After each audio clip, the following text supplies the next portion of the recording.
Oregon defeating Cal, the first road win for the Ducks in their first road test. It was about a week ago, and now we're getting a chance to digest it. The Ducks took down the Golden Bears 42-24. Justin Herbert with another great day. A couple running backs made some big plays, some huge defensive touchdowns. All in all, a pretty good day for the Ducks on the road. Yeah, we talked a lot last week about how the result of that Stanford game would kind of be viewed through the prism of the Cal game.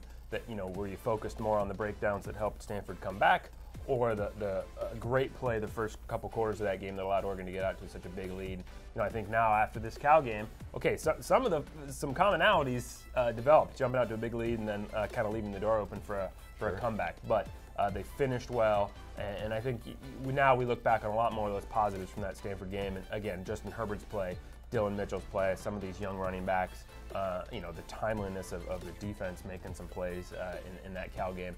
A lot to be impressed with, a lot to like. Still a lot to clean up over this bye week because obviously a huge test coming up with UW. 5 takeaways for the defense. 2 of them from Ugochukwu Amadi, 2 of them from Javon Holland. I thought it was kind of fitting that you have the veteran of the secondary and then the young guy of the secondary as well make a big play. That was huge for this team. I was surprised, given how the Stanford game went, of all the people to try to pick on in Oregon secondary, Cal seemed to be going at Ugo a lot, and he certainly made him pay. And yeah, his pick 6, I mean, the timeliness was just, it couldn't have been better. And then Javon Holland to ice it. You know, I've mentioned this in a couple different places in the wake of that game, but, you know, the coachability he displayed. You know, it had only been 9 days earlier in a practice where he had an interception in a 2-minute drill. Didn't go to the ground like he should have. Mario Cristobal's on the sideline yelling, get down, but the players are hollering. They're excited that he picked it off and he tries to return it. And in the game, he goes down to the field and ices the win. So just, yeah, those guys are playmakers. And just the natural ability Javon Holland has to get to the ball was pretty impressive. He punched that last one out. It hung up in the air, allowed him to intercept it. We're going to see a lot more of that for years to come. I talked to Troy Dye post-game, and he even brought that up. He's like, Javon finally got down. Like, everything went well. Everything went well for the Ducks. Justin Herbert, 16 for 22 for 225 yards and 2 interceptions. Another good day for Herbert. Yeah, absolutely. I mean, he just – and Dylan Mitchell, again, I mean, the connection they have, you know, Justin Herbert doesn't really need anybody to make him any better than he already is, but Dylan Mitchell, too, can go out away from his body and make some tough catches. Just that combination has been pretty deadly since conference play started. You just have to appreciate Herbert at this point, and, you know, game in, game out, kind of like when Marcus Mariota was at his best.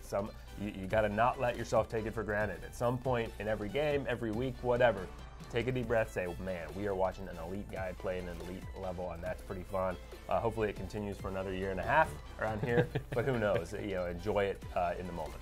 How about the running backs as well? Travis Dye, 20 carries, 115 yards, and a touchdown. One play, of course, that he'd probably like back. That's always going to be a focus when you fumble the ball. C.J. Verdell, 9 carries for 106. You have 2 guys go over 100 yards. That's always a good day at the office. Yeah, nice bounce back effort from C.J. because, you know, he had the fumble the week before and didn't show any rust, ill effects, no tentativeness. Neither one of those guys runs tentatively, and that's what you want. You know, you want a guy who hits the hole a million miles an hour. Those guys, 2 guys, probably do that the best on the team. And I think that's why, along with some other factors, they played themselves into the roles they're in now. Tony Brooks-James obviously banged up well enough to help on some special teams, but obviously they wanted to protect him if they could. You know, they're not going to say it, but probably with the bye week coming up, you're thinking, hey, if we can lighten the load and then have the bye week, you can be fresh for UW. And those guys more than were capable of carrying the load. Just 2 more guys with really, really exciting futures. The bye week is a chance to focus on some things to improve on, as you alluded to. Coach Cristobal is always going to say that they want 0 penalties. Yeah. I learned that talking to him at halftime. I asked about the defense, and he's fired up about some penalties. And, you know, that's ultimately been kind of one of the big tenets of Coach Cristobal is you're not going to have those sorts of penalties. No unsportsmanlike conduct or those types of penalties. So that's something that I know they're addressing this week. Yeah, absolutely. You know, just got off the practice field. We're filming this on a Thursday, so they just wrapped up their 3rd of 3 practices this bye week, and it's a huge point of emphasis. They've got an officiating crew out there throwing flags in every situation possible. And they've got staff members charting all the flags they're thrown so they can go back and review them on film and coach guys up. Just being really fastidious about how, okay, who'd you call, what'd you call them for, what did they do there? You know, getting feedback from the officials, hey, when you're watching on film, watch for this, they're doing this, and you can fix that. So just a real big point of emphasis in this bye week, along, I think, with getting some depth guys some reps too. Some other focuses then during the bye week. Depth, anything else? Yeah. No, I mean, I think you want to get your guys healthy too. So you know, try to you work guys like Tony Brooks-James back in, but you're also cognizant of, hey, you know, he's still coming back from that injury. injury. So, Austin Fowler, you want him against UW too. So it's, hey, what work can we give those guys? What can we put on their plate that helps them prepare for that game, while also continuing the rehab process? So a balance there between the athletic training staff and the coaching staff too, to find kind of the right spot for each guy with the workload they need. But things obviously trending in the right direction. I think, taken as a whole, the way the first 5 games this season has gone, you'll like what you've seen heading into this UW matchup. It's also a huge week for recruiting. Bye weeks always are. That's a big focus for this staff, of course. And now Washington on the horizon, probably the best secondary, maybe the best overall defense that the Ducks have seen. It's a heck of a test for Justin Herbert. But then also the offense has gotten a lot of praise with Jake Browning, Myles Gaskin.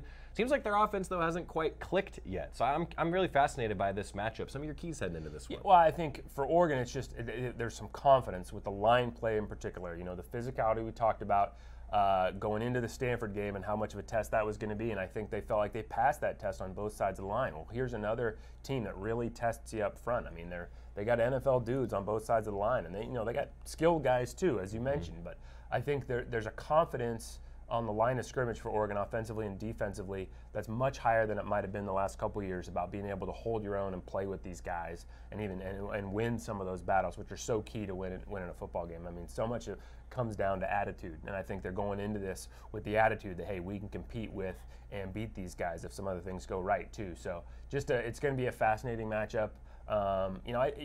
Had Herbert been healthy, it would have been so interesting to see how last year's matchup played out, because you put some points on the board, particularly early when Oregon kind of had a chance to grab momentum.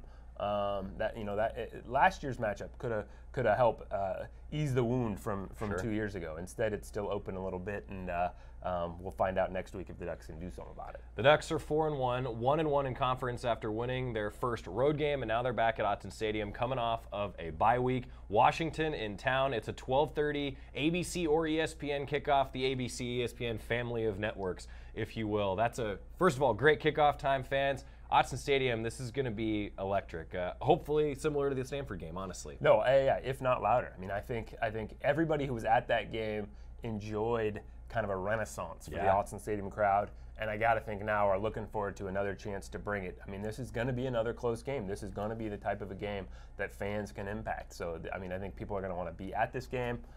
Particularly if it goes how the Ducks want to. You want to be there to celebrate it too. So I'm really looking forward to see what the environment is like. It should be pretty special. Ducks and Dogs, 12:30 at Autzen Stadium on Saturday.